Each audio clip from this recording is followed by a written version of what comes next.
কোনো একটা বডিকে রেফার করা দরকার যে এটা আসছে, এটা আপনারা খতিয়ে দেখেন। দ্বিতীয়ত হচ্ছে যারা দাবি করছেন এই অভিযোগগুলো আছে তাদেরকে ডেকে তলব করা দরকার, কারণ আপনার কাছে এভিডেন্স আছে কিন্তু আপনি রাষ্ট্রের কাছে কোনো অভিযোগ করছেন না, কিন্তু প্রেসে কথা বলছেন।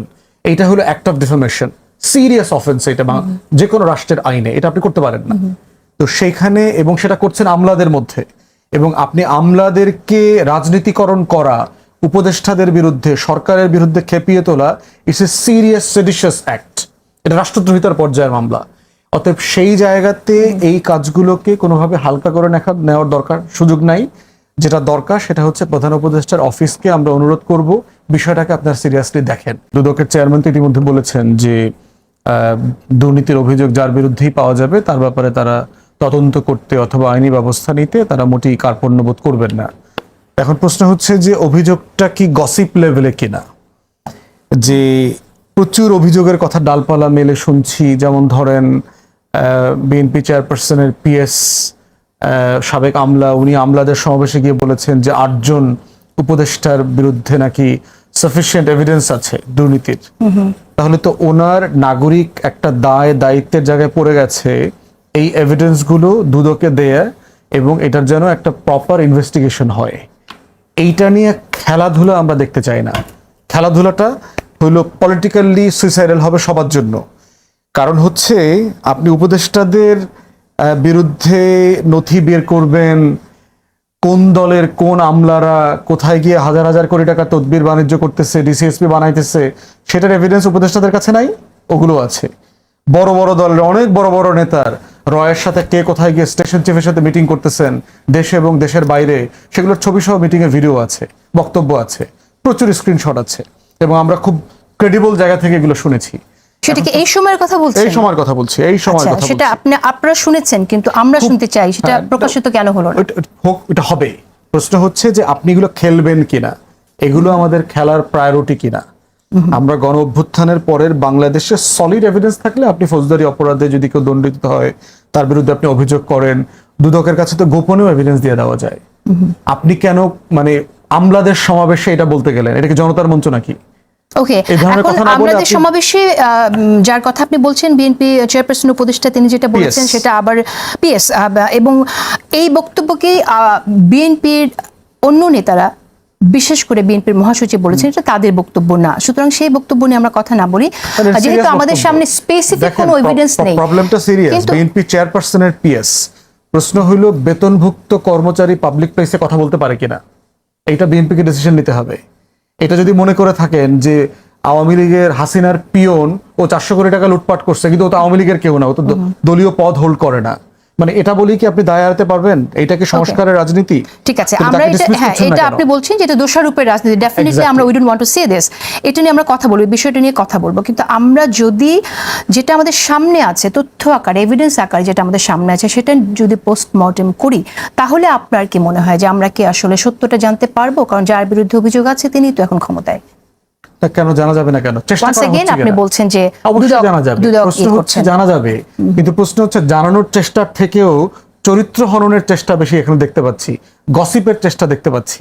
ধরেন আমার কাছে এভিডেন্স আছে, আমি কি এটা নিয়ে প্রেসে গসিপ তৈরি করব, না আমি একটা এভিডেন্স কোথাও না কোথাও দেবো যে এটা আপনি ইনভেস্টিগেশন করেন?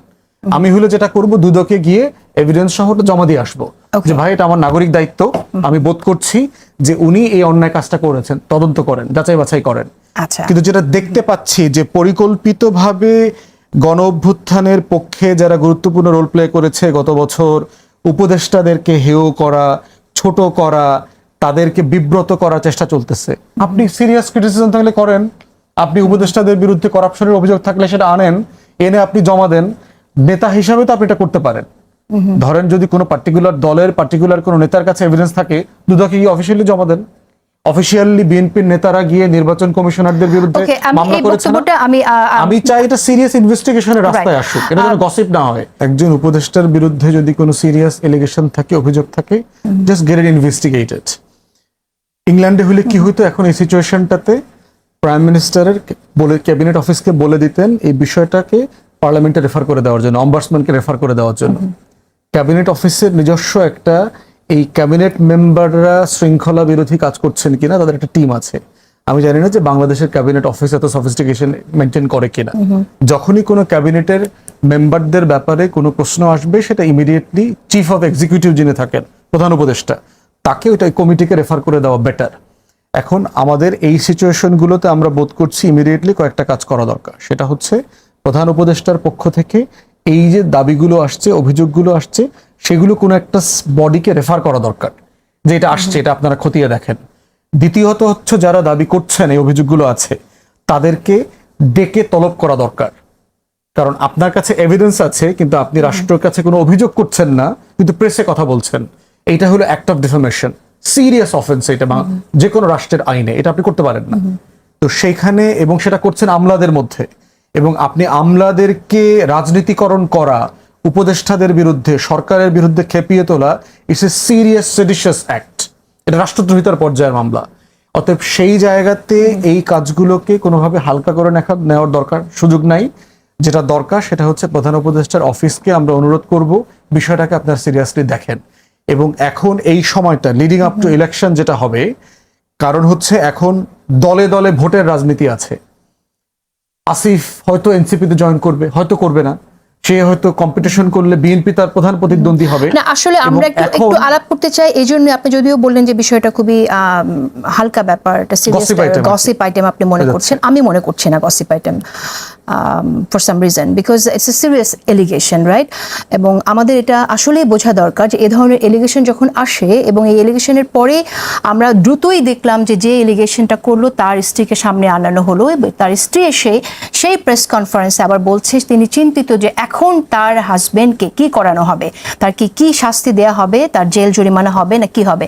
তার মানে হচ্ছে সে নিজেই শঙ্কিত, সে নিজেই শঙ্কিত। এই যে 10 কোটি টাকা লেনদেনের আলাপ আসছে, মামলা করলো না কেন? এই লোকটা দুদকে কমপ্লেন করলো, প্রসেসটা কি? ধরেন একটা অফেন্স হয়েছে, 10 কোটি টাকার একটা লেনদেন একটা অ্যাডভাইজার করছে, এইটার ক্রিমিনাল প্রসেসটা কি? একটা ফৌজদারি অপরাধ হয়েছে না এখানে? এইটা রাষ্ট্র আকারে ডিল করার পদ্ধতি কি? দুইটা পদ্ধতি। যিনি ভুক্তভোগী তিনি মামলা করবেন, অথবা যিনি ভুক্তভোগী না কিন্তু এটার দুর্নীতি সম্পর্কে ওয়াকিবহাল, উনি দুদকে এটা বলবেন, গিয়ে জানাবেন, তথ্য উপাত্ত ওখানে দেবেন। প্রসেসটা কি? জামাইকে আনা, বউকে আনা, এটা হলো গসিপ এলিমেন্ট। আমরা চাচ্ছি এটা